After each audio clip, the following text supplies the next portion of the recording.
Hello friends, आज हम twelfth chemistry का चैप्टर 1 सॉलिड स्टेट पढ़ेंगे। हम जानते हैं कि मैटर्स के 3 स्टेट है, solid, liquid and gaseous state. उसमें से गैसियस स्टेट आप 11th में पढ़ चुके हो और लिक्विड स्टेट में भी थोड़ा आप 11th में पढ़े हो और 12th में फिजिक्स में लिक्विड स्टेट आएगा। अब हम सॉलिड स्टेट के बारे में यहाँ 12th में केमिस्ट्री में पढ़ेंगे।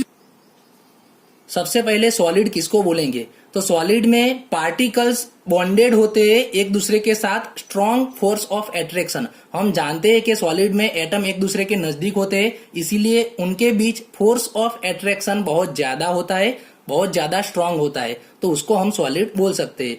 सॉलिड के हम प्रॉपर्टीज प्राइमरी से पढ़ते आते हैं, वो प्रॉपर्टीज हम देख लेंगे कि सॉलिड कौन सी प्रॉपर्टीज दिखाता है।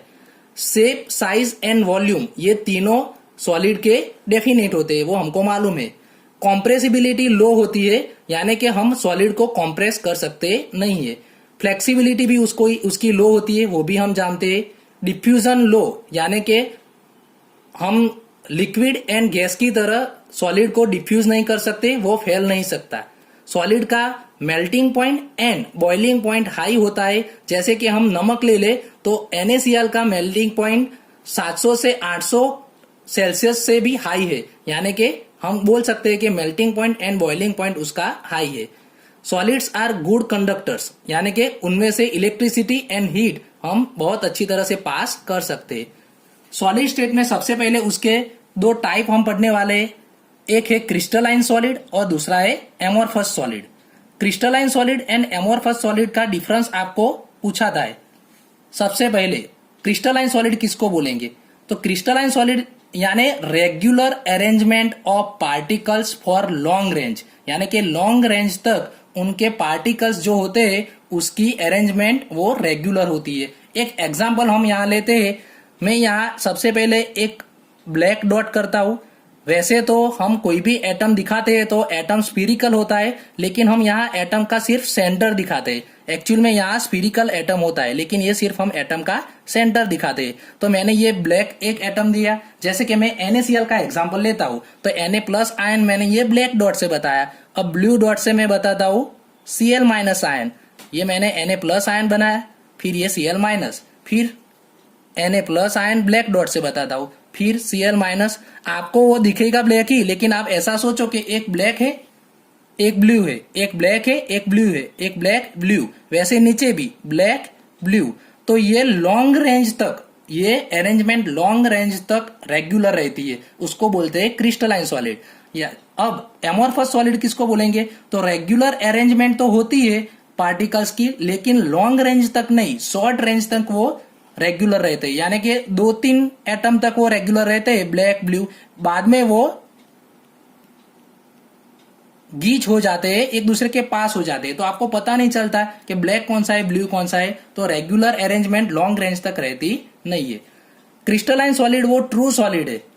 एक आप एग्जांपल दोनों का याद रखो तो अच्छी तरह से पता चल जाएगा कि क्रिस्टलाइन सॉलिड को हम कौन है जो क्रिस्टलाइन सॉलिड बोल सकते हैं और किसको हम एमोर्फस सॉलिड बोल सकते हैं। तो हम जो मार्केट में मार्बल देखते हैं और जो घर पे मार्बल होता है वो क्रिस्टलाइन सॉलिड है, और उसका ही एक सॉलिड जो है कैल्शियम कार्बोनेट का ही चौक, वो एमोर्फस सॉलिड है। दोनों का फॉर्मूला सेम है, CaCO3। मार्बल का भी CaCO3 है और एमोर्फस सॉलिड चौक है वो भी CaCO3, लेकिन उनकी प्रॉपर्टीज अलग अलग है। तो क्रिस्टलाइन सॉलिड वो ट्रू सॉलिड है।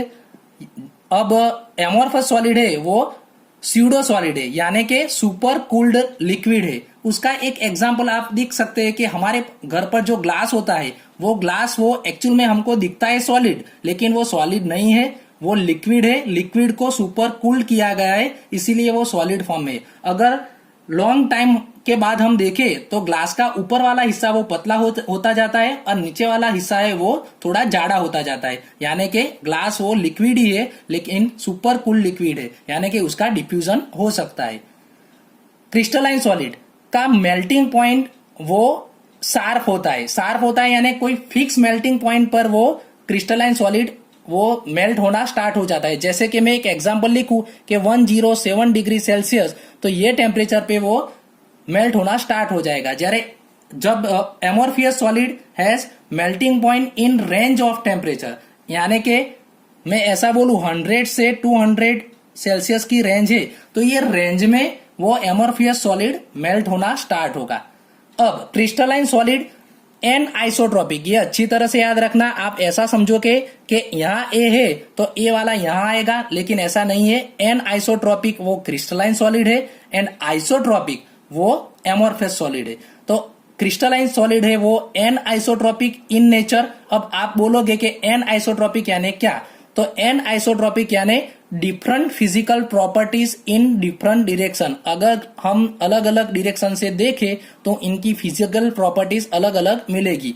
अब यहाँ same physical properties in different direction, एक इसका एग्जाम्पल हम यहाँ जो लिया था वही देख सकते हैं कि अगर यहाँ से मैं देखूं तो यहाँ ब्लैक ब्लू ऐसे डॉट दिखेंगे। अगर इस डायरेक्शन से मैं देखूं तो सभी ब्लू हो गए, तो ये वाली डायरेक्शन से देखूं तो सभी ब्लैक हो गए। वैसे अलग अलग डायरेक्शन से देखें तो हमको अलग अलग प्रॉपर्टीज मिलेगी।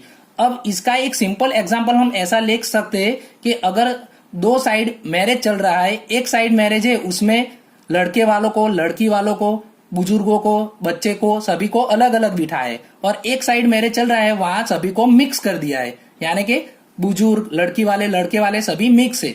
तो हम यहाँ देखेंगे क्रिस्टलाइन सॉलिड वाले में कि हम अलग अलग साइड में देखें तो एक साइड बच्चे दिखेंगे, दूसरी साइड से देखेंगे तो वहां बुजुर्ग दिखेंगे। तो यहाँ हमको अलग अलग प्रॉपर्टीज अलग अलग डायरेक्शन में मिलती है। ये सिर्फ एक मैंने बात बताई है, ये लिखने की जरूरत नहीं, लेकिन इससे पता चल जाता है। अब उसका एग्जाम्पल, तो क्रिस्टलाइन सॉलिड का एग्जाम्पल है sodium chloride, potassium chloride, zinc sulphide, calcium chloride और क्वार्ट्ज भी इसमें आ सकता है।